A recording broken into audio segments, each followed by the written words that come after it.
I've always been the type to enjoy my own company. Name's Kimberly, 30, and teaching physics at a local college. Family, marriage, all that jazz? Not really on my radar. Got this nice little place all to myself, a legacy from my granddad. It's my slice of peace in this loud world. So, there I was, hitting the pavement in the park for my morning run, when this scene unfolds right in front of me. A guy, not watching where he's going, takes a spectacular dive and his phone goes flying. The thing hits the ground and, bam, it's a goner. Shattered screen, bits everywhere, the whole 9 yards. He's cussing up a storm, face all twisted in frustration. Clearly, the phone's the least of his worries. Looks like he's about to tear his hair out. Great, just great. This is all I needed today. He groans, staring at the remains of his phone like it personally offended him. I slow down, kinda hovering. Not sure why. Maybe it's the look of utter defeat on his face. You need to borrow a phone? I ask, keeping it casual. He looks up, kinda surprised someone's talking to him. Yeah, that'd be great, actually. Need to call my folks, tell them I botched up something important. I unhook my phone from my armband and hand it over. Don't sweat it. Just make it quick, yeah? Sure, thanks a ton, he says, and he's on the phone in a heartbeat, pacing a small circle as he talks. His voice is all polite now, a total switch from the cursing fit seconds ago. Listen, I've had a bit of a mishap. He's glancing at me, a silent plea for a bit more time. I nod, letting him know it's all right. Finishing up, he hands back my phone with a sheepish look. Thanks. I owe you one. I'm Jack, by the way. Kimberly, and forget about it. Just try not to smash it next time, yeah? I say, half joking. He chuckles, running a hand through his hair. Deal. I'll make it up to you. Coffee, sometime? I raise an eyebrow. You planning on throwing the coffee at the ground too? He laughs, a genuine, hearty sound. Promise I'm less clumsy with coffee cups. What do you say? I consider it for a moment. Not usually my thing, chatting up strangers, but something about this feels different. All right, Jack. Coffee. But if you're late, I'm leaving. I say with a smirk. That coffee with Jack? It turned out to be the first of many. Something about him made me toss my stranger danger manual out the window. He was easy to talk to, with a laugh that made you want to join in, even if the joke was lame. We found this little hole-in-the-wall cafe, the kind where the coffee's strong enough to put hair on your chest and the owner knows everyone by name. We became regulars, our conversation stretching from physics to philosophy to the downright ridiculous. So, you're telling me, if you could, you'd teach physics to cats? Jack asked me one day, a mischievous twinkle in his eye. I took a sip of my coffee, playing along. Absolutely. Imagine the breakthroughs. Schrodinger's cat would have a whole new meaning. He laughed, shaking his head. You're nuts. You know that, right? Takes one to know one. I shot back, smiling. Things with Jack just clicked. It wasn't long before our coffee dates turned into dinner dates, movie nights, and lazy Sundays spent doing nothing together. It was easy, comfortable, and frighteningly quick. One evening, as we were closing down the cafe with our lingering goodbye, Jack turned serious, something I'd come to learn meant he had something important on his mind. Kimberly, he started, hesitating a bit. I've been thinking. We're great together, aren't we? I nodded, curious about where this was leading. Well, I was wondering. What do you think about making this a forever thing? My heart skipped. Forever thing? You mean, like marriage? Yeah, marriage, he confirmed, his voice firm but his eyes searching mine for any sign of hesitation. I paused, not because I doubted my feelings, but because the gravity of the decision weighed on me. Yet, looking into his hopeful eyes, I found my answer. Yes, Jack. Let's do it. Let's get married. The whirlwind that was our engagement sped by, and before I knew it, wedding bells were practically ringing in my ears. But, there was this one little hiccup, before we could say our I dos. Jack's folks wanted to meet me.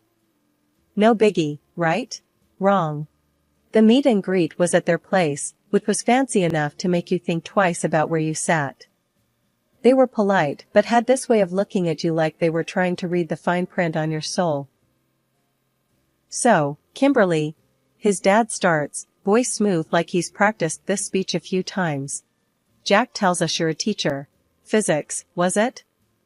Yeah, that's right. I reply, keeping my tone friendly, but guarded.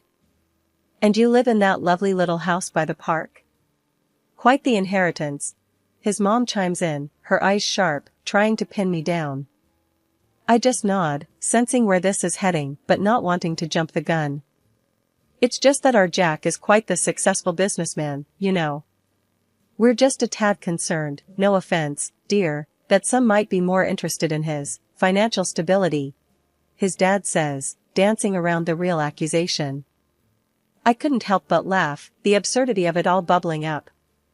Trust me, I've got my own, thanks. Not here for a free ride. Their faces tighten, not expecting my blunt honesty, or maybe they did, and it was all part of the test. Well, in that case, his mom says, pulling out this document from nowhere, we'd feel more at ease if you two considered a prenuptial agreement. Sure, I shrugged, taking the paper. Makes sense to me. I like knowing where I stand. Plus, my house isn't up for grabs. Their surprise was almost worth the awkward tension. I guess they weren't used to straightforward answers. Jack seemed relieved, squeezing my hand under the table like he was saying, thanks for not bolting. So, we signed their precious prenup, sealing the deal that what's mine is mine and what's his is his. Fair's fair, but the taste it left in my mouth was sour. Made me wonder what kind of family I was marrying into. Living with Jack in my granddad's house started off as a dream. We'd laugh over burnt toast, dance in the living room to no music, and make plans for every inch of the garden. But, like a storm rolling in slow, things got cloudy, then downright stormy. And wouldn't you know it, the storm had a name, Jack's parents. These two could give lessons in arrogance. From day one, it was like I signed up for a third and fourth roommate who had a key but never heard of rent. They'd swan into our place like it was a diner, feet up, waiting for the special of the day. And when they hinted they wanted to go on this fancy cruise, but their wallets were too thin, they looked at me like I was the bank. The day I told them no, you'd think I'd declared war. They threw a fit, calling me stingy, saying I hoarded my cash like some dragon sitting on gold. Word gets around, and soon Jack's asking why I'm not more generous with his folks. Generous? Jack, they practically live off us as it is. I snapped back one night, after his parents had left our sofa and our fridge emptier than promises.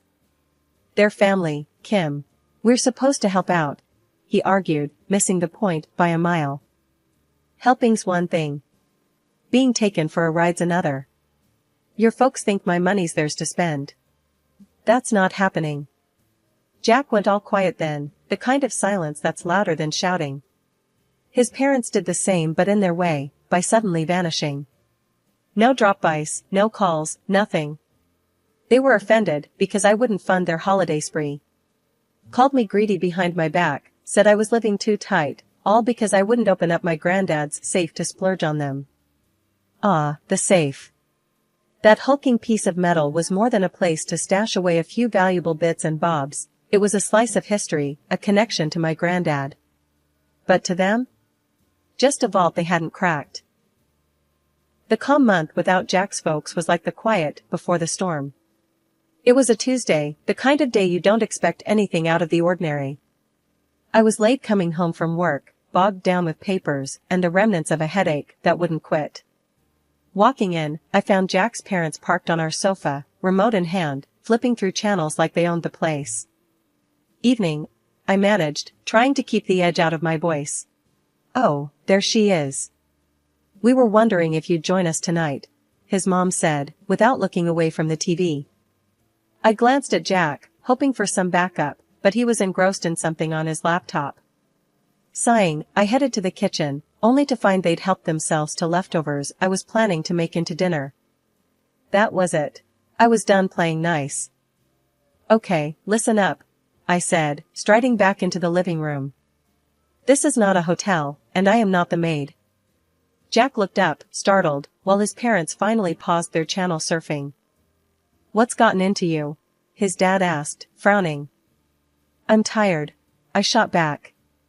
Tired of coming home to find you two camped out here, eating my food, and treating this place like it's yours. It's not. The room went silent. You could have heard a pin drop, or in this case, the tick of the clock, marking the moment everything changed. His mom stood, smoothing her skirt.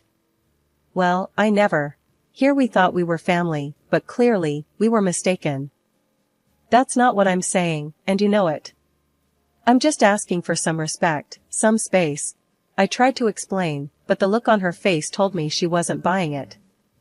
Jack's dad chimed in, his voice cold.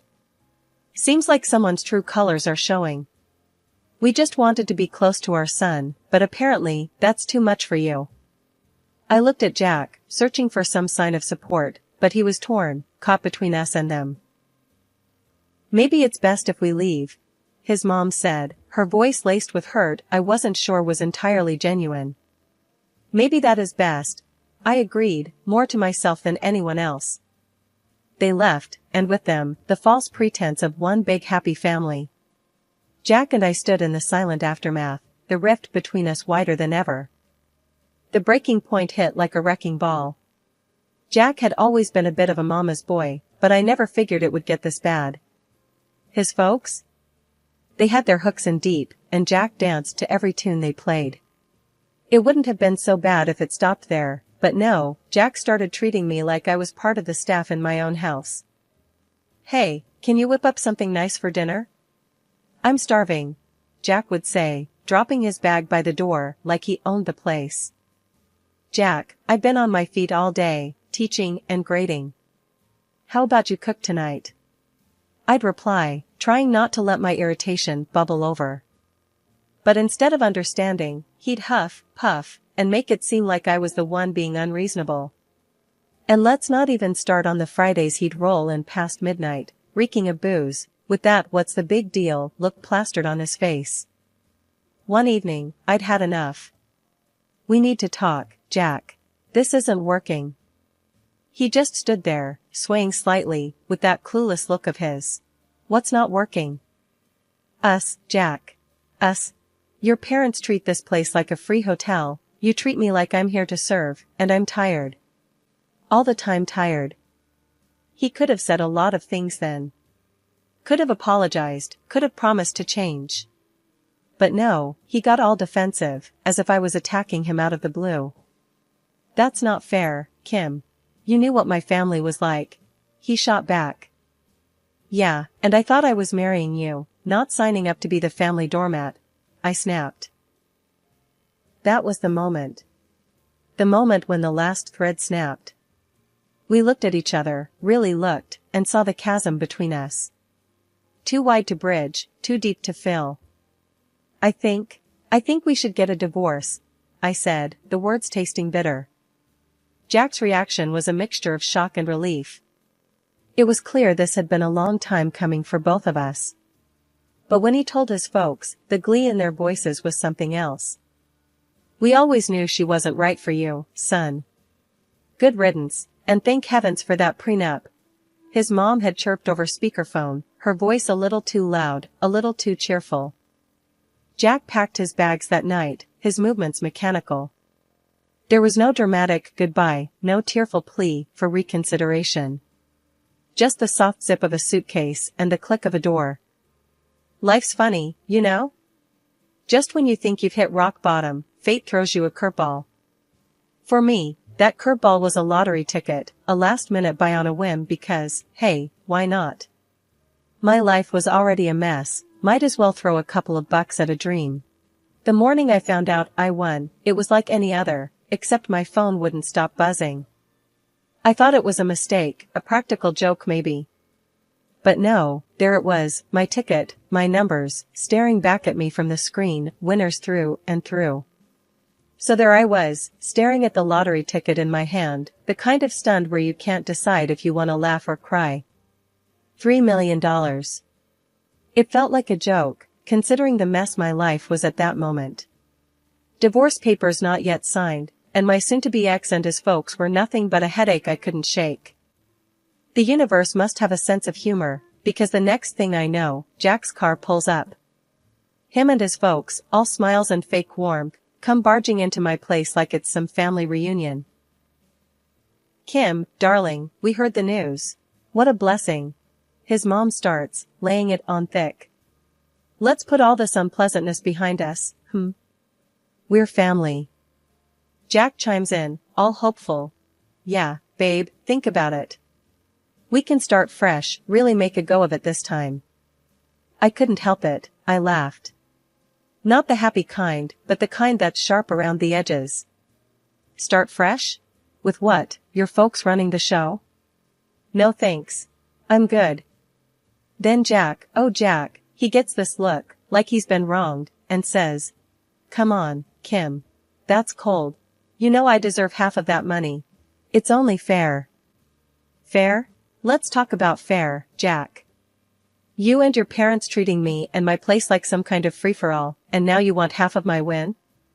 Not happening." His face went all kinds of red, anger, embarrassment, take your pick. His parents, too, looked like they'd swallowed lemons, all puckered and sour. "According to our prenup, that money is mine. All mine. You got that?" I said, holding his gaze, feeling a kind of power I hadn't felt in a long time. He sputtered, looking to his folks for backup, but I wasn't done. "And just so we're clear, this ticket," I waved it in the air, before sliding it into my safe, "is staying right here, under reliable protection." Their eyes, oh man, their eyes were like cartoon characters, almost popping out of their heads. It would have been funny if it wasn't so pathetic. Jack tried to argue more, but I cut him off. "No, Jack. It's over. This ticket is my ticket out of this mess. Our mess. And you're not getting a dime." They left after that, not much else they could say. The door clicking shut behind them sounded like the end of an era. My era of playing the good wife, the understanding partner. Then I rang up my sister, spilling the beans about my sudden windfall. We spent hours on the phone, dreaming big, trips abroad, fancy cars, you name it. The kind of chat that leaves your cheeks aching from smiling too much. "And guess what?" I added, as our call was winding down. "Jack's already got his eyes on the prize, acting like we're suddenly best buddies again." My sister cackled on the other end. "You'd better hide that ticket somewhere Fort Knox couldn't crack, especially from those vultures." I laughed. "Oh, please, I've got it all under control. It's tucked away nice and safe." Fast forward a week, and I'm jetting off to a teaching conference, my mind a whirlwind of lectures and potential networking. Not once did I suspect what was brewing back home. Coming back to an empty space where my granddad's hefty safe used to sit, you'd think I'd freak out. But no, I just burst out laughing. Knowing Jack and his folks, I had a hunch about who the culprits were. Sure enough, as the sun dipped and the evening rolled in, Jack's frantic voice came blaring through my phone. "Kim, you need to fix this now," he was practically shrieking. "Fix what, Jack? The fact that you and your parents are a bunch of Keystone cops?" I couldn't help the snark. "It's not funny. We're at the police station. They think we tried to steal the lottery ticket." His voice was a mix of panic and disbelief. "The ticket. Oh, that precious piece of paper. Except, the real kicker? The one in the safe was a decoy, a copy I'd made just for kicks. The real deal was with me, secure in my purse." The image of them, huddled around my granddad's old safe, visions of dollar signs in their eyes, only to find a worthless piece of paper, was too good. I howled with laughter, the sound echoing off my empty walls. You mean to tell me you stole my safe for a fake ticket?" I managed between fits of laughter. There was silence, then a muffled curse. "You can't do this to us, Kim. It's not right." "Right? Jack, the moment you decided to break into my house and steal my stuff, you threw right out the window. Enjoy explaining that to the cops." The call ended with a click, and I spent the rest of the evening laughing, the sound bitter but liberating. Imagining their faces, the moment they realized they'd been played, was a balm to the months of turmoil they'd put me through. The next day, I headed to the police station to give my statement. The look on Jack and his folks' faces when I walked in was priceless. They looked like they'd seen a ghost, a mix of guilt and sheer panic. "Kim, thank God you're here. Tell them this is all a misunderstanding," Jack blurted out, his eyes darting around, looking for an ally in me. I just stared at him, letting the silence hang heavy for a moment. A misunderstanding? Is that what we're calling breaking and entering these days? His parents started in on their spiel, tripping over their words, trying to paint themselves as victims of circumstance. It would have been comical if it weren't so pathetic. "Listen, I only came here to make things right," I said, cutting through their babble. Jack perked up, a glimmer of hope in his eyes. "So, you'll help us?" I nodded, reaching into my bag. "Yes, by giving this to the officers." I pulled out the real lottery ticket, the legitimate claim to my winnings, and handed it over to the police officer standing by.